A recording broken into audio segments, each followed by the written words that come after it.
मुंबईमधील प्रदूषणात दिवसेंदिवस वाढ 191 इतका AQI नोंदवला तर काही ठिकाणी 200च्या वर AQI नोंदवला गेला।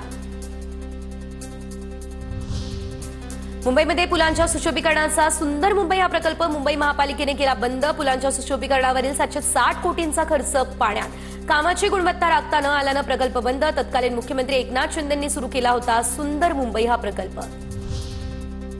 MMRDAच्या मुंबईमधील ऑरेंज गेट तर मरीन ड्राईव्ह या प्रकल्पामध्ये आज TBMचं लॉन्चिंग पार पडणार। मुख्यमंत्री फडणवीस आणि उपमुख्यमंत्री शिंदे राहणार उपस्थित। सकाळी 10:30 वाजता हा सोहळा होणार संपन्न। मुंबईच्या सायन उड्डाणपुलाचं काम 31 मे पर्यंत पूर्ण करण्याचे पालिकेचे आदेश। ब्रिटिशकालीन सायन पूल 1 ऑगस्ट 2024 रोजी बंद करण्यात आलेला होता।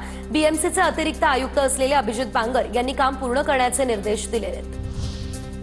गायमुख ते मीरा भाईंदर दरम्यानच्या मेट्रो 10च्या मार्गिकेच्या कामाच्या निविदा काढण्याची घाई। महापालिका निवडणुकांपूर्वी निविदा काढण्याची MMRDAला घाई। तर येत्या 15 डिसेंबरपर्यंत निविदा प्रक्रिया सुरू होणार। 15 डब्यांच्या अतिरिक्त लोकलमुळे प्रवाशांना दिलासा मिळेल। 15 डब्यांच्या लोकलसाठी आता फलाटांचं विस्तारीकरणाचं काम सुरू। 27 स्थानकांवरील काम डिसेंबर अखेर तर उर्वरित स्थानकांवरचं काम मार्चपर्यंत पूर्ण होणार। 15 डब्यांच्या लोकलमुळे प्रवाशांना दिलासा मिळेल। BMC कर्मचारी असल्याचं सांगून पैसे उकळणाऱ्या 4 जणांविरुद्ध धारावी पोलिसात गुन्हा दाखल। अधिकृत कारवाईच्या नावाखाली आरोपींनी पैसे मागितल्याचा प्रकार। या प्रकरणी एका आरोपीला पोलिसांकडून अटक। ठाणे शहरातील रस्त्यांमुळे 18 जणांचा दुर्दैवी मृत्यू झाला। मुंबई हायकोर्टानं गंभीर दखल घेत ठाणे महापालिकेला फटकारलं। घोडबंदर मार्गाच्या दुर्दशेवरती बोट ठेवत सरकारनं त्याकडे लक्ष देण्याचे निर्देशही हायकोर्टानं दिले। कल्याण डोंबिवली महापालिकेने 13 वर्षीय मुलाचा मॅनहोलमधून मृत्यू झाल्याची जबाबदारी स्वीकारली। तर आता मृत मुलाच्या पालकांना 6 लाखांची नुकसान भरपाई देण्याचीही तयारी। 2 आठवड्यांमध्ये ही रक्कम पालकांना देण्याचे मुंबई हायकोर्टाचे निर्देश। कडकडाटाची थंडी तर आता तापमानामध्ये पारा 9 अंश सेल्सिअसच्या खाली। उत्तरेकडून येणाऱ्या थंड वाऱ्यामुळे राज्यभरामध्ये थंडीची लाटही पसरली। पुणे महापालिकेच्या मतदार यादीवरील हरकतींसाठी आजचा शेवटचा दिवस। पुण्यातील प्रारूप मतदार यादीवरती आतापर्यंत 12,738 हरकती नोंदवल्या गेल्या। प्रारूप मतदार यादीनुसार 3,04,46 नावं दुबार असल्याचंही आलं समोर। मुंबई पाठोपाठ पुण्याची हवा अत्यंत वाईट श्रेणीमध्ये। पुणे विद्यापीठ शिवाजीनगर भागातील हवा वाईट श्रेणीत। भारत जगातील 5वा सर्वात प्रदूषित देश।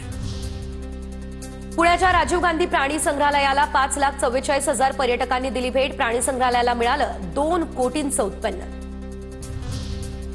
पुणे शहरातील 1,637 नागरिकांकडे 7,737 कोटी रुपयांचा आयकर थकीत। थकबाकीदारांच्या यादीमध्ये 1,336 मोबाईल टॉवर असल्याची देखील माहिती समोर।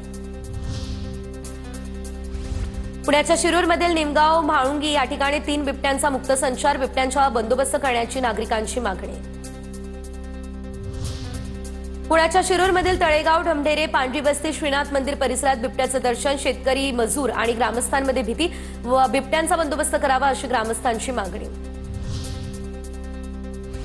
ऊस क्षेत्र वाढला त्यामुळे राज्यात यंदा साखरेचे उत्पन्न चांगले। तर यंदाच्या हंगामामध्ये 342 लाख टन उत्पन्नाचा अंदाज। यावर्षी महाराष्ट्रात साखरेचे बंपर उत्पादन होण्याचे संकेत।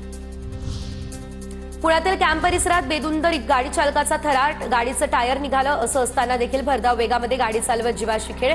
एका तरुणानं गाडीचा पाठलाग करत गाडी थांबवली। चालकाविरोधात बंड गार्डन पोलिसात ड्रंक अँड ड्राईव्हचा गुन्हा झाला दाखल।